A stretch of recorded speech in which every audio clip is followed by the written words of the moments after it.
রাষ্ট্র সংস্কারে গঠিত জাতীয় ঐকমত্য কমিশন রাজনৈতিক দলগুলোর কাছে 166টি প্রশ্নমালার যে স্প্রেডশিট পাঠিয়েছে তার মধ্যে লিবারেল ডেমোক্রেটিক পার্টি এলডিপি 120টিতে একমত। বিকেলে জাতীয় সংসদ ভবন এলাকার এলডি হলে জাতীয় ঐকমত্য কমিশনের সঙ্গে সংলাপে একথা জানান দলটির প্রেসিডেন্ট কর্নেল অবসরপ্রাপ্ত অলি আহমেদ। তিনি বলেন, সবগুলো সুপারিশের মধ্যে নির্বাচন কমিশনের সুপারিশ দুর্বল ছিল। তারা অতীতের রাজনৈতিক দলগুলোর সঙ্গে যে সংলাপ করেছিল তার কাগজ সংগ্রহ করা উচিত ছিল।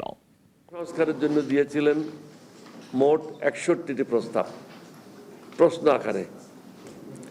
একমত হয়েছে আমরা 51টিতে। সুতরাং is a big leap forward, I will say. একমত নই আমরা হয়েছি 9টাতে, এটা খুবই সামান্য। আংশিকভাবে একমত প্রকাশ করেছে আমরা 1টাতে।